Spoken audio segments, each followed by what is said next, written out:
Greetings, everybody from Where Did the Road Go? This is a very hot and sweaty Joshua Cutchin. I have just hiked to the top of Queen Mab's tomb, allegedly the burial place of the Faerie Queen. As you can see, there is the cairn behind me, and if we keep on looking, the incredible view of the river. I promise it's like 1,000 times better in person. Pardon me for being out of breath. It's actually not that bad of a hike, but after you've done the Giant's Causeway and a couple of castles in the same day, it gets to be a bit much. So if we look at the tomb, it is folly to climb to the top, and also folly to take a rock. Not that dissimilar to the Hawaiian legends of how Pele punishes those who take home rocks from her volcanic sites. So I'll do the opposite, which is supposedly the good luck brought by adding 2 rocks to the cairn. So here we go. 2 more rocks. While I'm here, because I'm going to Lough Gur in a couple of days, which is one of the purported entrances to Fairyland, let's do a quick little Jeff Ritzman experiment and see if we can't find a bit of quartz and put it on our forehead. Just for giggles. Probably not quartz, but I'll go with this white shiny rock right here. Looks the most quartz-like of anything on here. All right, I'll give you a video update soon. My wife is staring at me in horror, so if you don't hear from me, this is what happened. Anyway, we're gonna make our way back down. But before I do, I want to go out here to a little bit of a boulderish area on the outskirts, because as you might remember, one of the primary places the Fae folk hang out is around boulder fields. So let's just go out here and sit for a second, provided I don't twist my rock on all this peat, and just sit with nature and maybe whatever will be out here. If you hear a moo, it's not a mooing fairy. We literally had to go through a cow and a sheep field on our way up here. Let's see, we got a little nice little ring with a path, looks like,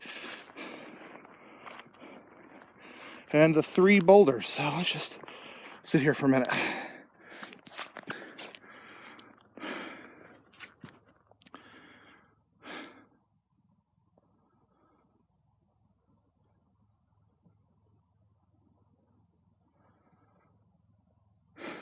You can see why they used to think that the people of peace, the good folk, the fair folk, the gentry, might populate a place such as this.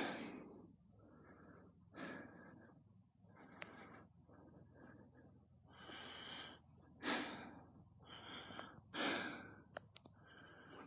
going to sit here for a couple more minutes, but in the meantime, hope you've enjoyed this little look at my trip to Ireland. I'll be doing another travelogue from probably the Knocknarea Woods, which is another one of Queen Mab's alleged burial sites, and Lough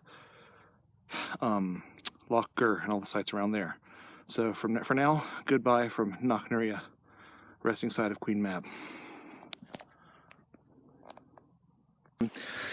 It's been a little bit difficult to find because it's actually down a one-way road that ends in a cul-de-sac, and you have to hop a fence. As you can see behind me, the view is gorgeous. But here it is, the Ballyalban Ferry Fort. Turn around so you guys can look at it. An old Neolithic structure that no one has touched. It's sort of eerie inside. And I have to admit, it definitely gives me an interesting, I'm getting goosebumps in a big way just to be here. As you can see here, it's a ring formation. I don't know how well you can see, but it's a ring of stones surrounding this pit in the middle. And the idea was that you don't go in the middle unless you have a really good reason to. So as I've been doing here at every fairy site that I find, I am leaving a bit of bread for the good folk, respectfully acknowledging them, and this is a big moment. We've looked for this fort for about kind of 2 days, but I'm going to take some more pictures and we'll be on our way. Hi everybody, this is Joshua Cutchin again, here at a remarkably well-preserved Faerie ring fort on the Dingle Peninsula. I'm going to turn the camera around so you guys can take a look at some of this. It's quite impressive. So, as you'll see, the entire fort is covered in these fairy thorns, otherwise known as fairy trees. Very, yeah, as you can see, I've stuck my finger in it. Very, very sharp, not soft like holly would be. I mean, it's really, really, I would not want to land on this. It's actually pricklier than a lot of cacti I've seen before. But if you look around here, there's actually a trail leading through the outside of the ring fort, which is what we're going to do first. This also has a very commanding view of the Dingle Bay. Just off the coast in that direction is Skellig Michael, where they filmed the final scene of Star Wars The Force Awakens, for any Star Wars nerds out there like myself. As you can imagine, this would have been quite an impressive and imposing sight before it became a tourist destination. I can imagine walking through this at night, or sort of the legends that would spontaneously happen around it. You look over here, you can actually see some of the stonework from the Neolithic structure as it was built. Extremely old, prehistoric structures that got conflated with the fairy faith.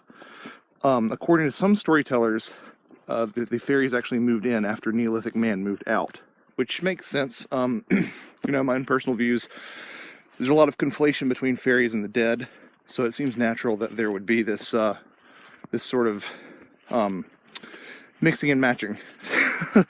Well, the ground is quite mucky. You might hear my boots slipping in and out. But here we are again. You can see the inner wall of the ring fort on my right, the outer wall on my left. Lots of early farmers would actually use this structure to herd their livestock in at night to protect them from wolves, and in ancient times, when they still had bear here in Ireland, protect them from bear as well. So I should be completing the circle here of the fairy fort. Again, some more of the stone structure. As you can see, it's quite tall. I myself am 6'3", and it's well above my head.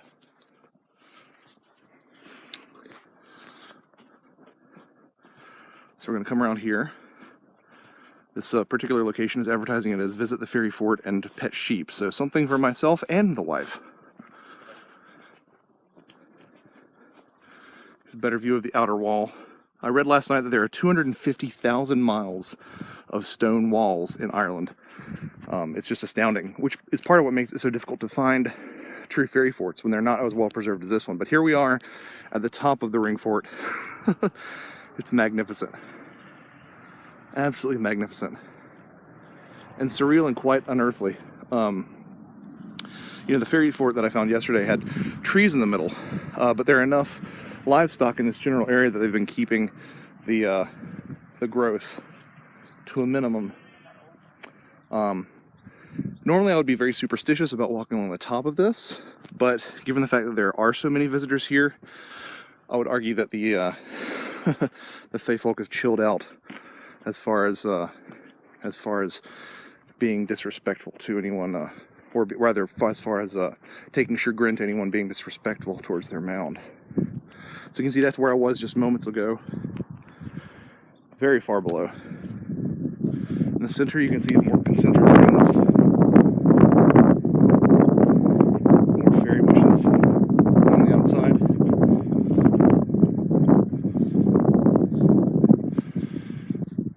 And here we are in the very center, at the very top of the fairy fort. It's quite emotional for me. Not quite as emotional as yesterday's, because yesterday's was very much untouched and not a tourist destination, but this is still a lot larger than the one yesterday, and is a lot more imposing. And you can just imagine, before this particular area became a tourist destination, what it must have been like to be growing up in one of these little villages and thinking about coming up here at night or having to walk by this spot at night. That would be very imposing. So anyway, that's one of today's fairy forts. There'll be a couple more, not only today, but also tomorrow, I believe, around Lough Gur. So, should be fun. Hi everybody, I'm coming to you from Dunbeg Fort here on the Dingle Peninsula. It is a fort dating back to 580 BC. If you look around me, here's the edges, there's the ocean, Skellig, Michael, and the other Skellig, can't remember the name, where the end of The Force Awakens was filmed. A lot of it has fallen into the ocean. There was a bad storm in 2014 with 150-mile winds. At some point, these walls stretch around 60 meters on the coast. So if you pass through here, there's a passageway, quite a low doorway. Here's my lovely wife. Oh, as you can see, I'm a good deal taller than these folks were, whoever built this. Even though this particular site isn't associated with fairy lore, this is pretty exemplary of the types of stone forts that would be associated with the fairies. So far we've seen mounds, we've seen the sort of ring fort with the forest in the center, and we've seen this particular stone fort here, which is, again, would be similar to what you'd expect to be associated with the fairy faith. Looking over here, you'll see some tiered walls. It's two sets of speculation as to exactly what these were for. Some people suspect that they were to provide easy access when climbing up the walls to the top to defend this position. But some people have also suspected, along the lines of stuff like Paul Devereaux, that these were actually seating for a ritual space right here. Difficult to tell with as much as falling in the sea, but it's entirely possible. I would entertain that as a suggestion as well. As usual, the surrounding countryside is absolutely stunning. Before I close the video, I'll come over here so you can see this incredible cliffscape and these waterfalls over here just to the side of Dunbeg. So that's a little view of Dunbeg Fort. I hope you enjoyed it, and it's just one more thing that we're going to be seeing. There's plenty more where that came from. Hi everybody, I'm still here at Dunbeg Fort. I just wanted to add a quick little supplemental video about the stonework that you see all over the British Isles. For the most part, there is no mortar used. It's just the act of balancing stones together. So if you look, you'll find that all this right here is completely loose. I can, pull out a piece if I want to. And that's true for all these. I mean, all these pieces move in some form or fashion, which is really striking that it's maintained its shape for this long. And if you look at, sort of these stones as a whole, you'll find that they don't move. And if I want to push here, like that stone moves, but like the structure itself is rock solid, and yet individual pieces here and there are just tucked in there. So, really astonishing bit of masonry technique that I find very impressive. Hi everybody, so we're here at Cathair Deargain, still on the Dingle Peninsula.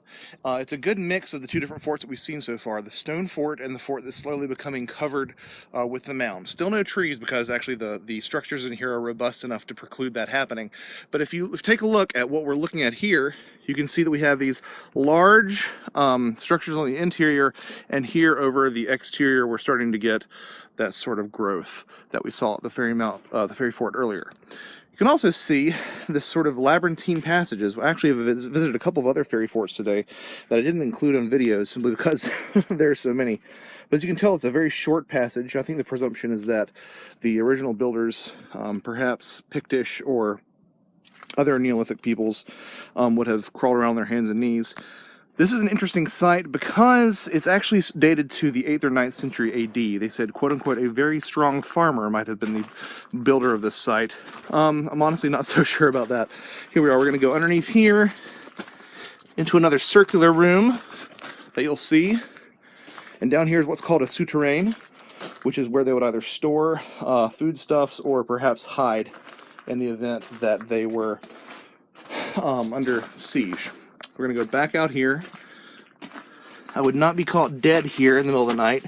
And if this were filled in with trees, I wouldn't come in, but again, it's one of those national sites that a lot of people come through every now and then, so I'm not feeling too bad about it. Like the other sites, you can see a ring around the top, not nearly as deep as it was earlier. Whether that's due to some sort of deliberate filling in or just time and erosion is another matter entirely. But you see the outer wall, and again, as is so common at these fairy fort sites, we have the fairy thorn, which again, I'm struck by how incredibly painful that is. Here around the backside, we have another short, tiny door, which, I don't know. I'm not saying fae folk, but fae folk. Anyway, so you can see there are even tiers within here. This upper layer of ground is about 2.5 feet higher than it is over here on this end. And still a commanding view of the Dingle Peninsula, which at this time of day is gorgeous. Probably not picking up too well on the camera, but these clouds with the sunlight shining through, it really is absolutely fantastic. So this is another fairy fort. I am awash. My cup runneth over. And as you'll usually find in Ireland, it's a nice little structure up there. Maybe it has a history, maybe it doesn't. They're just literally stumbling over their history in this part of the world. All right, so that does it for the Dingle Peninsula.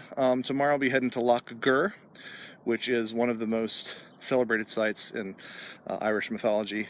At one point, poets and minstrels and bards refused to camp within a mile of it, or even fall asleep near its shores in the daytime. So, don't tell my wife I said that. It should be an interesting day. Anyway, another fairy fort. I'm so glad to be here. Here it is, Lough Gur, a site in County Limerick that is known for a great deal of fairy lore. It was once said that any bard, poet, or musician refused to fall asleep within a mile of the loch, even in the daylight. If you look behind me, you'll actually see there is a large hill on either side. Knocknarea and Knockfennel. Knockfennel is the purported site of an entrance to Deargain, or fairyland. There are several fairy forts around here that we're going to be visiting, as well as the Stone Circle, which I might not get to in the daylight, but I'll be going back to later tonight. But it's an incredible site, rich in history. The Stone Circle itself predates Stonehenge. It's the largest stone circle in Ireland, and there's an incredible wealth of Neolithic and early Christian sites around here. It's quite stunning, and we'll be getting some more updates here in a little bit. Hi everyone, it's a very windy day. As you can see, I've got Lough Gur, Ireland behind me. I'm at the top of a high point here with two ring forts known as Carraig. The one that I'm closest to, I believe, of the two is the one that housed the family. There are two. One housed the family, one housed livestock. Now, of course, these, which were probably built around 550 AD, are human dwellings, but they got associated with the fairy folk. Just to give you an idea of what we're looking at here, should be familiar by now. There's a ridge. Look down here, you can see it continues around. I'm standing on the ridge myself. There's a center over here. If we go over to the other ring fort, there we go. A little bit of a dip there. If we go around here, you can see the other ring fort over there in the distance. The second ring fort of Carraig. And just that incredible view. We've got a bog down there below Lough Gur. Lough Gur is alleged to have a city at the bottom of it, as well as a protector who inhabits an island in the loch who emerges every 7 years. Lough Gur was drained around 1840 in an effort to make more grazing land. It used to be an entire circle around Knocknarea, which is one of two hills. You have Knocknarea and the other hill, which supposedly has an entrance to Deargain, or fairyland as it's known. Just gorgeous country. Had an excellent tour with our guide Michael Quinlan today, if anyone's ever here, and I strongly recommend coming to Lough Gur. It's incredibly rich with a bunch of ancient sites. I recommend getting a guided tour from him because it's incredible. Went to the stone circle today, which is, as I mentioned in an earlier video, I believe 400 years earlier in construction than Stonehenge. And that's just one of several stone circles that you have around here, in addition to the ring forts, in addition to some ruins of castles, and just incredible megalithic sites. So here's the second of the two ring forts. This is Carraig 2. And as you can see, it's a similar idea. So these are the last two ring forts that I've seen in Ireland, and the last two of the trip. But the good news is, I'm coming up here tonight, in the middle of the night, and leave an offering for the good folk, and we'll see what happens. May or may not make a video from here. If I see something, I'll make a video, but otherwise, I probably won't. I don't want to scare anything away. Best way to make something not happen is to start taking a video. But even if I don't see a thing, it's been a great trip here to this incredibly rich country, incredibly beautiful country, and someplace that I'm proud to say I finally had a chance to visit. Hi folks, I'm at another ring fort. Didn't expect to see one today, so while I don't have any bread, I do have a coin to leave behind. This is a ring fort without a name. It is on the banks of Lough Gur. As you can see, sort of in between, a hybrid of some of the different forts that we've seen. You have this outer ditch that we just came through, then the inner ditch, and then the upper mound through there. Let's go inside and see what we find. So, traveling up this little path here. No fairy thorns on this one, just a circle of trees.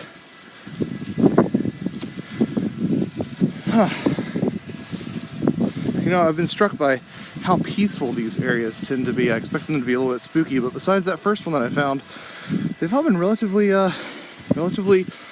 calm, relatively relaxing, actually, if you can believe it. Magical view over there. That's exactly what this is, though. It's another ring fort. Interesting the way that it's encircled in trees with nothing in the center. I would love to see this particular ring fort around 6 a.m. between those hours. Went out to some of the ring forts and such out at Lough Gur last night. In the middle of the night, left some bread behind, but didn't really encounter anything very odd except for some oddness at the stone circle that I'll talk about at some point, probably on Where Did the Road Go. But it's not anything that is life-shattering, just a little bit of weirdness. But it's so incredible to get to be in another spot like this, just out of the blue. Did not expect to see this coming. So here it is, another ring fort.